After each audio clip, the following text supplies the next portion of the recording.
우리 카페에 매일 오시던 어르신께서 어느 날 갑자기 오시지 않는다. 안녕하세요, 구독자 여러분. 잘 지내셨나요? 항상 믿고 들어주셔서 감사합니다. 그러면 오늘 이야기 시작합니다. 안녕하세요. 저는 조그마한 카페를 운영 중인 50대 정미영입니다. 벌써 가게 문을 연 지 햇수로 7년째입니다. 이 골목도, 이 카페도, 그리고 저도 그동안 조금씩 바뀌었습니다. 벽지는 3번이나 새로 발랐고, 메뉴판도 2번 교체했습니다. 처음엔 서툴렀던 제 손길도 이제는 제법 능숙해져서 라테 위에 하트 모양도 그릴 수 있게 되었습니다. 하지만 단 한 가지, 매일 같은 자리에 앉으시던 한 손님만은 그대로였습니다. 그분은 늘 정오쯤 햇살이 카페 창문을 정확히 스칠 때 들어오셨습니다. 문손잡이가 천천히 돌아가는 소리가 들리면 그분이 오신 것이었습니다. 베이지색 코트를 단정히 여미고 작은 가죽 손가방을 꼭 쥔 채였습니다. 걸음걸이는 조심스러웠지만 등은 언제나 곧게 펴져 계셨습니다. 저는 그분을 그냥 창가 할머니라고 불렀습니다. 처음 뵀을 때가 기억납니다. 가게를 연 지 한 달쯤 지났을 무렵이었습니다. 그분은 문을 열고 들어오시더니 창가 자리를 한참 바라보셨습니다. 마치 오래전부터 그 자리가 당신의 것이었다는 듯이요. 여기 앉아도 될까요? 그분이 조심스럽게 물으셨습니다. 물론이죠. 편하게 앉으세요. 제가 대답했습니다. 그날 그분은 아메리카노를 주문하셨습니다. 커피를 제대로 마시지도 않으시고 그저 창밖을 한참 바라보다 천천히 나가셨습니다. 컵에는 커피가 반 이상 남아 있었습니다. 저는 괜히 마음이 쓰였습니다. 커피가 맛이 없었던 걸까?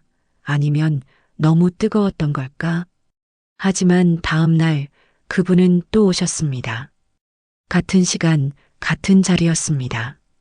이번에는 카페라테를 주문하셨습니다. 그리고 그 다음 날도 계속 오셨습니다.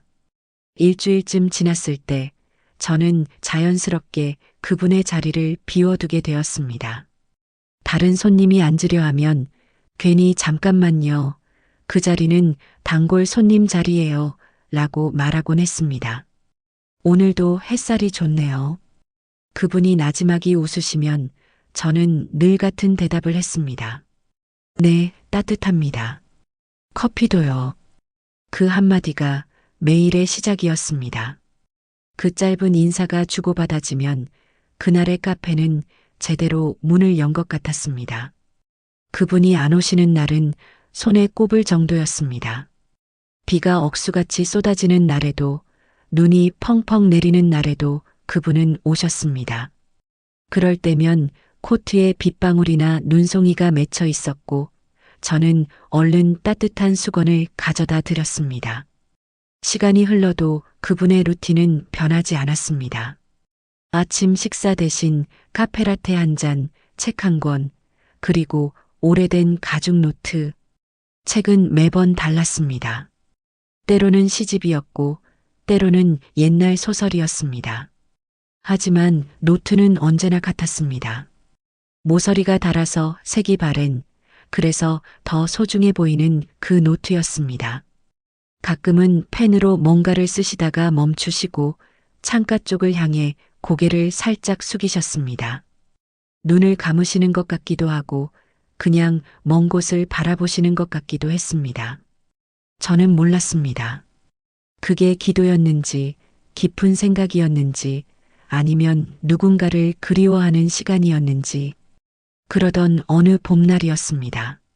손님이 적어서 유난히 한가한 오후였습니다. 손님, 그 노트에는 어떤 걸 쓰세요? 제가 조심스럽게 물었습니다. 그분은 잠시 저를 보시더니 부드럽게 웃으셨습니다. 그 미소가 참 따뜻했습니다. 봄 햇살처럼요. 오늘 있었던 좋은 일 한 가지요. 없을 때는 그냥 커피 맛이 괜찮았다고 쓰죠. 그 말이 그렇게 따뜻하게 들릴 줄 몰랐습니다. 저는 순간 코끝이 찡해졌습니다. 그럼 오늘은 뭐라고 쓰실 거예요? 제가 물었습니다. 그분은 잠시 생각하시더니 대답하셨습니다. 오늘은요, 카페 주인이 말을 걸어줬다고 써야겠어요. 오랜만에 따뜻한 대화였다고요. 그날부터 저희는 조금씩 이야기를 나누게 되었습니다. 길지 않았습니다. 저도 그분의 고요한 시간을 방해하고 싶지 않았습니다. 하지만 짧은 대화 속에서도 저는 그분에 대해 조금씩 알게 되었습니다. 그분은 이 동네에서 40년을 사셨다고 했습니다. 자녀들은 모두 외국에 계시고 남편분은 5년 전에 돌아가셨다고 했습니다. 그 사람이 살아있을 때는 매일 싸우기 바빴는데 이제는 그 싸우던 시간이 그립네요. 그렇게 말씀하실 때 그분의 눈가에 미소와 슬픔이 동시에 어려 있었습니다. 가게는 늘 조금 조용한 편이었습니다. 큰 길가가 아니라 골목 안쪽이었으니까요. 점심 피크타임이 지나면 그분과 저 둘뿐인 시간이 많았습니다. 커피 머신의 낮은 소리, 바깥의 바람 소리, 그리고 그분의 필기 소리, 가끔씩 책장 넘기는 소리. 그게 제 하루의 배경음이었습니다. 그 고요함이 좋았습니다. 요란하지 않아서, 서두르지 않아서 좋았습니다. 그분이 계신 시간에는 저도 자연스럽게 느려졌습니다. 설거지도 천천히 했고 테이블 닦는 것도 조용히 했습니다. 혹시 그분의 생각을 방해할까 봐요. 어느 날은 이런 일이 있었습니다. 젊은 손님이 급하게 들어오더니 큰 소리로 전화 통화를 했습니다. 저도 뭐라고 할 수 없었습니다. 카페니까요. 하지만 그분은 살짝 미간을 찌푸리셨습니다. 그 모습을 본 젊은 손님이 미안해하며 밖으로 나갔습니다.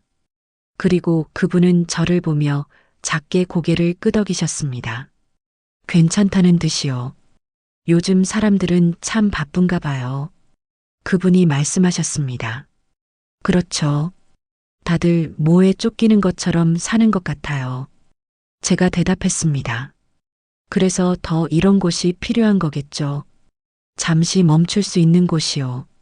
그분의 말씀이었습니다. 저는 그때 깨달았습니다. 제 카페가 그분에게 어떤 의미인지를요. 단순히 커피를 마시는 곳이 아니라 세상의 속도에서 잠시 벗어날 수 있는 쉼터였던 것입니다. 여름이 왔습니다. 장마철이었습니다. 하루는 비가 내렸습니다. 빗소리가 창문을 두드리고 카페 안은 유난히 고요했습니다. 에어컨 소리마저 부드럽게 느껴지는 날이었습니다. 그분은 창가에 앉아 창문을 따라 떨어지는 빗방울을 세고 계셨습니다. 비 오는 날은요, 남편이랑 처음 만난 날이에요. 그분이 조용히 말씀하셨습니다. 저는 손을 멈추고 그분의 이야기를 들었습니다. 대학교 앞 작은 다방이었어요. 그때는 커피가 귀했죠. 그 사람은 늘 커피를 진하게 마셨거든요. 설탕도 안 넣고요. 저는 그게 이해가 안 됐어요. 왜 굳이 쓴 걸 마시나 싶었죠. 그분은 잠시 말을 멈추시고 커피잔을 바라보셨습니다. 그런데 지금은 알겠어요. 그 사람은 진짜 맛을 느끼고 싶었던 거예요. 꾸미지 않은 있는 그대로의 맛이요. 사람도 그랬어요. 있는 그대로를 사랑하는 사람이었죠.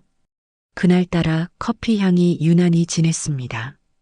저는 괜히 더 조심스러워졌습니다. 컵을 내놓을 때도 소리를 내지 않으려고 숨을 죽였습니다. 이 향이 그분에게는 단순한 커피 향이 아니라 오래된 사랑의 기억이라는 걸 알았으니까요. 이 향을 맡으면요, 아직도 옆에 있는 것 같아요. 그 사람이 문을 열고 들어올 것 같은 기분이 들죠.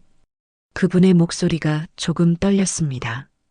저는 아무 말도 하지 못했습니다. 무슨 말을 해야 할지 몰랐습니다. 그냥 조용히 그 자리에 있어주는 것만이 제가 할 수 있는 전부였습니다. 비는 오후 내내 내렸습니다. 그분은 그날 평소보다 오래 앉아 계셨습니다. 커피를 2잔이나 드셨습니다.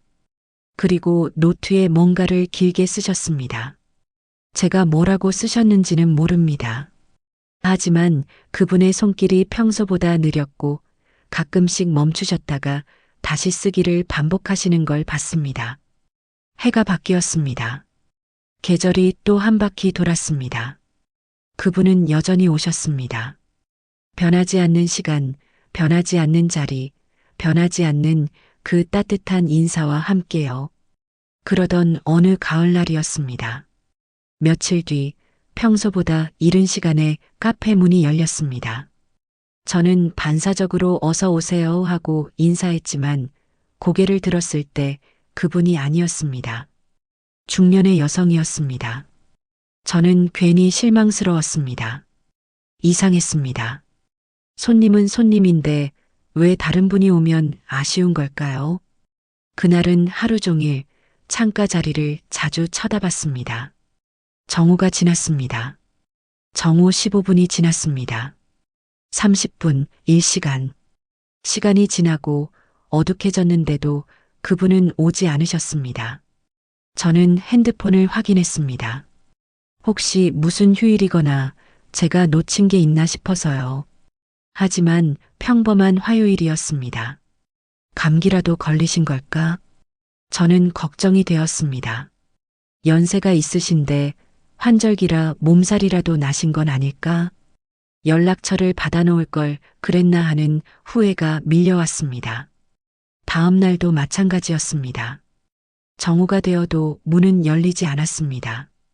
저는 그 시간이 되면 자꾸 문을 쳐다보게 되었습니다. 커피 머신을 닦으면서도 설거지를 하면서도 다른 손님을 응대하면서도 시선은 자꾸 입구로 갔습니다. 사흘째, 나흘째, 일주일이 지났습니다. 그분은 오지 않으셨습니다. 창가 자리는 텅 비어 있었습니다. 빈 의자 위에는 햇살이 그대로 비쳤습니다. 아무도 앉지 않은 의자 위로요. 찻잔이 있던 자리에는 먼지가 쌓이기 시작했습니다. 저는 괜히 그 자리를 매일 닦았습니다. 그리고 새 컵을 올려두었습니다. 그분이 다시 오실 것처럼요. 마치 그분이 오늘은 꼭 오실 거라고, 내일은 꼭 오실 거라고 믿으며요. 2주가 지났습니다. 저는 점점 불안해졌습니다. 무슨 큰일이 생긴 건 아닐까? 병원에라도 입원하신 건 아닐까? 아니면 더 나쁜 일이. 저는 그 생각을 떨쳐내려 애썼습니다. 하지만 밤마다 잠이 오지 않았습니다. 그분이 마지막으로 오신 날을 떠올렸습니다. 평소와 다른 점이 있었나? 아팠던 것 같진 않았나? 기억을 더듬어 봤지만 평소와 똑같았습니다. 오늘도 햇살이 좋네요라고 말씀하시고 커피를 천천히 드시고 노트에 뭔가를 쓰시고 그렇게 가셨습니다. 특별한 건 없었습니다. 아니, 있었습니다. 한 가지. 나가실 때 문 앞에서 돌아보셨습니다. 그리고 저를 보며 길게 웃으셨습니다. 평소보다 더 오래, 더 따뜻하게요. 저는 그때 그냥 손을 흔들었습니다. 조심히 가세요라고 말했습니다. 그게 마지막일 줄은 몰랐습니다. 한 달이 지났습니다. 가을이 깊어졌습니다. 나뭇잎이 붉게 물들고 바람이 차가워졌습니다. 그리고 어느 흐린 오후였습니다. 하늘이 잔뜩 찌푸려 있고 금방이라도 비가 올 것 같은 날이었습니다. 오후 3시쯤이었을 겁니다. 카페 문이 조심스레 열렸습니다. 저는 반사적으로 고개를 들었습니다. 하지만 그분이 아니었습니다. 낯선 남자였습니다. 40대 중반쯤으로 보이는 남자였습니다. 그런데 그 얼굴이 어딘가 익숙했습니다. 어디서 본 것 같은데 확실하지 않았습니다. 그분은 가게 안을 천천히 둘러보더니 창가 자리를 한참 바라보셨습니다. 혹시 그분이 입을 열었습니다. 목소리가 조금 떨렸습니다. 여기서 자주 커피 드시던 분, 베이지색 코트 입으신 할머니. 기억하시나요? 그 순간 저는 심장이 내려앉는 기분이었습니다. 무슨 말을 들을지 알 것 같았습니다. 듣고 싶지 않았습니다. 네. 저는 목이 메어 겨우 대답했습니다. 매일 오셨던 분이죠. 그 남자는 고개를 깊이 숙였습니다. 한참을 그렇게 서 있다가 손에 쥔 작은 봉투를 천천히 내밀었습니다. 저희 어머니가. 그분의 목소리가 떨렸습니다. 마지막까지 여길 참 좋아하셨어요. 이걸 꼭 전해달라고 하셨습니다. 당신이 가장 행복했던 곳이라고, 가장 따뜻했던 시간이라고. 그분은 말을 잇지 못했습니다. 저도 아무 말도 할 수 없었습니다. 눈물이 핑 돌았습니다. 하지만 참았습니다. 봉투를 받았습니다. 작고 가벼운 봉투였습니다. 하지만 그 무게가 세상 그 어느 것보다 무겁게 느껴졌습니다. 어머니가 갑자기 쓰러지셨어요. 한 달 전이었습니다. 그분이 말을 이어갔습니다. 병원에서 일주일 정도 계셨는데 그때도 계속 이 카페 이야기를 하셨어요. 창가자리 이야기, 햇살 이야기, 그리고 사장님께서 매일 인사해 주던 이야기요. 저는 그제야 눈물을 참을 수 없었습니다. 조용히 소리 없이 눈물이 흘렀습니다. 어머니는 혼자 사신 지 오래됐어요. 저희 자식들이 다 외국에 있어서 자주 찾아뵙지 못했습니다. 그분의 목소리에도 눈물이 섞였습니다. 그래서 더 외로우셨을 텐데 이곳이 있어서 다행이었다고 어머니가 그렇게 말씀하셨어요. 이곳의 커피와 햇살과 따뜻한 인사가 있어서 하루하루를 견딜 수 있었다고. 저는 고개를 숙였습니다. 눈물이 뚝뚝 떨어졌습니다. 바닥에, 제 손에, 그리고 그 소중한 봉투 위에. 정말 감사합니다. 그분이 깊게 인사했습니다. 어머니의 마지막 시간을 따뜻하게 만들어주셔서요. 제가 해드리지 못한 것들을 당신이 해주셨어요. 저는 손사래를 쳤습니다. 아닙니다. 저야말로 그분께 너무 많은 걸 받았습니다. 저도 외롭고 힘들 때가 많았는데 그분이 오시면 힘이 났어요. 그분의 고요함, 그 따뜻한 미소가 저에게도 큰 위로였습니다. 그 남자는 잠시 창가 자리를 바라보았습니다. 그리고 다시 저를 보았습니다. 여기 앉아도 될까요? 잠깐만요. 물론입니다. 그분은 그 창가 자리, 할머니가 앉으시던 그 자리에 조심스럽게 앉았습니다. 그리고 창밖을 한참 바라보았습니다. 저는 조용히 커피를 내렸습니다. 라테였습니다. 할머니가 좋아하시던 그 라테요. 커피를 내어드렸을 때 그분은 눈물을 훔치고 있었습니다. 어머니가 여기 앉아서 뭘 보셨을까요? 그분이 물었습니다. 햇살이요. 제가 대답했습니다. 그리고 지나가는 사람들, 바람에 흔들리는 나뭇잎들, 그런 평범한 것들이요. 하지만 그분에게는 그 평범한 것들이 특별했던 것 같아요. 그분은 고개를 끄덕였습니다. 커피를 한 모금 마셨습니다. 맛있네요. 어머니가 왜 매일 오셨는지 알겠어요. 그렇게 우리는 한참을 말없이 있었습니다. 커피가 식어갈 때쯤 그분이 일어났습니다. 다시 와도 될까요? 가끔. 언제든지요. 이 자리는 언제나 여기 있을 겁니다. 그분이 나간 후 저는 그 봉투를 열었습니다. 손이 떨렸습니다. 봉투 속에는 작은 카드 한 장이 들어 있었습니다. 할머니의 필체였습니다. 흘린 듯 하면서도 또박또박한 그 익숙한 글씨체였습니다. 감사합니다. 내 하루의 끝을 따뜻하게 해주셔서, 외로운 노인의 하루에 의미를 주셔서, 당신은 모르셨겠지만 당신의 그 짧은 인사 한마디가 저에게는 하루를 시작할 이유였습니다. 당신이 내어주신 그 따뜻한 커피 한 잔이 세상과 연결된 유일한 끈이었습니다. 이제 저는 갑니다. 하지만 이곳에서의 기억은 영원히 제 가슴 속에 남을 것입니다. 부디 건강하시고 행복하세요. 당신의 카페가 누군가에게는 작은 천국이었다는 것을 꼭 기억해 주세요. 그 순간 눈물이 멈추지 않았습니다. 카드를 쥔 손이 떨렸습니다. 시야가 흐려졌습니다. 찻잔 위에 김이 사라지고 있었고 창밖에는 노을이 물들어가고 있었습니다.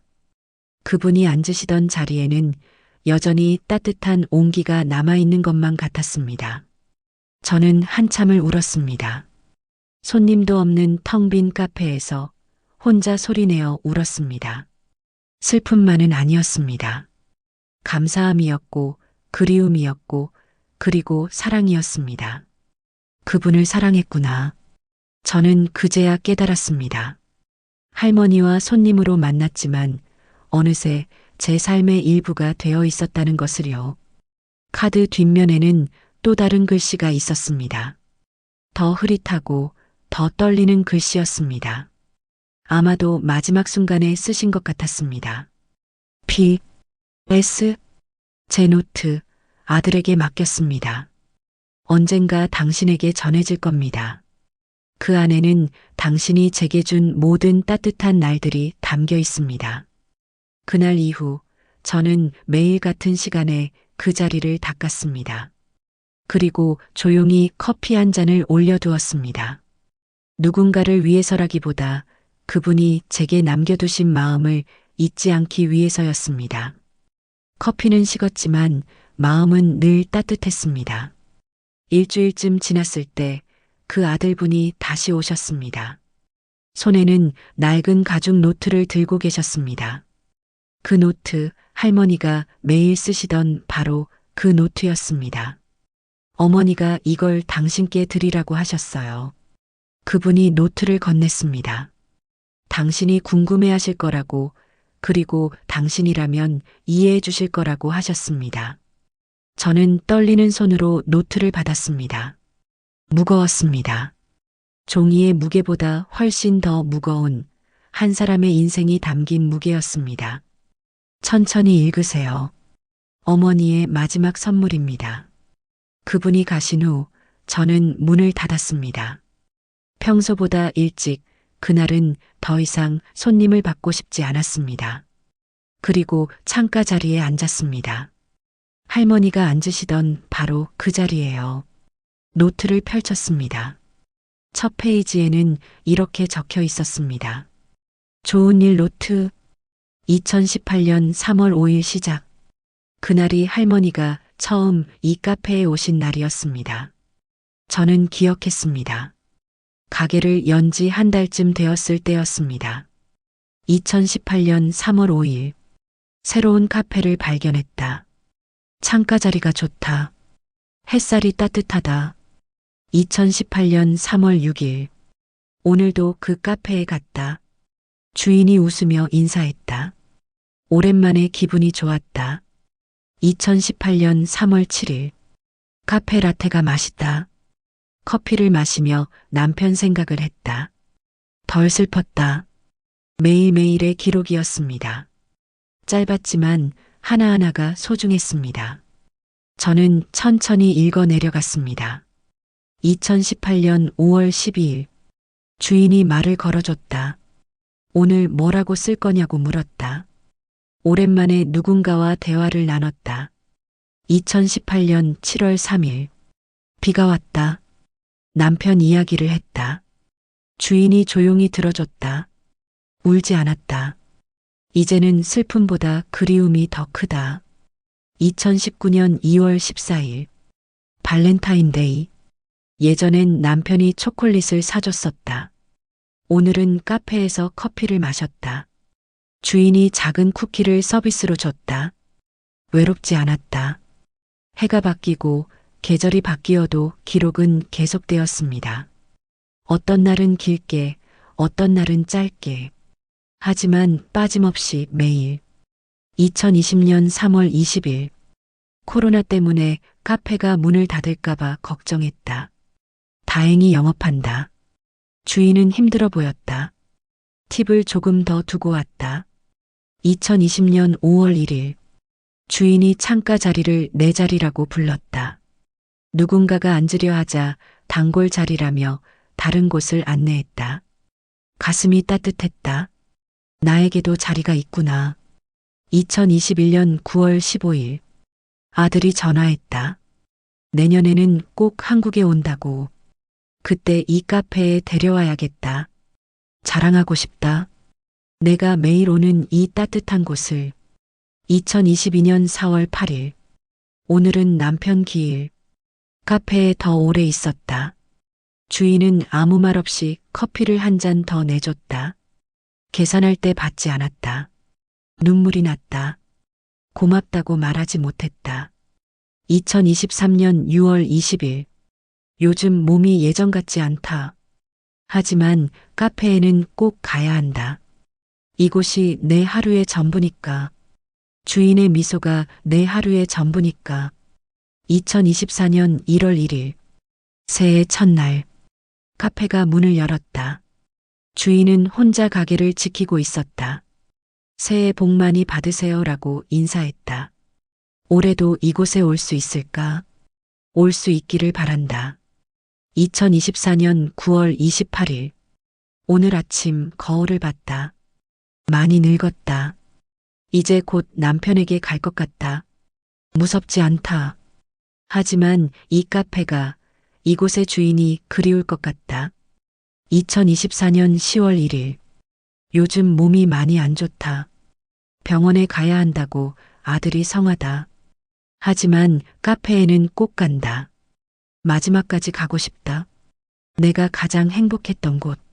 내가 가장 나다울 수 있었던 곳. 2024년 10월 3일. 오늘이 마지막일 것 같은 예감이 든다. 몸이 말을 듣지 않는다. 하지만 카페에 갔다. 주인에게 길게 인사했다. 고맙다고, 정말 고맙다고 말하고 싶었지만 그냥 웃었다. 올까봐. 그것이 마지막 기록이었습니다. 그날 할머니가 나가시며 돌아보셨던 그날이었습니다. 길게 웃으셨던 그날. 저는 그때 몰랐습니다. 그게 작별 인사였다는 것을요. 저는 노트를 덮었습니다. 더 이상 읽을 수 없었습니다. 눈물로 글씨가 보이지 않았습니다. 가슴이 미어졌습니다. 할머니에게 제 카페가 제가 그토록 큰 의미였다는 것을, 저는 그저 커피를 팔고 인사를 나눴을 뿐인데 그게 누군가에게는 살아갈 이유였다는 것을, 저는 오늘도 커피를 내립니다. 할머니가 좋아하시던 라테를요. 그 향이 퍼질 때마다 그분의 목소리가 들리는 듯합니다. 오늘도 햇살이 좋네요. 저는 미소를 지으며 대답합니다. 네, 따뜻합니다. 커피도요. 그리고 창가 자리를 바라봅니다. 빈 의자지만 결코 비어있지 않습니다. 그곳에는 7년간의 기억이, 2000번이 넘는 인사가, 그리고 한 분의 깊은 사랑이 남아 있습니다.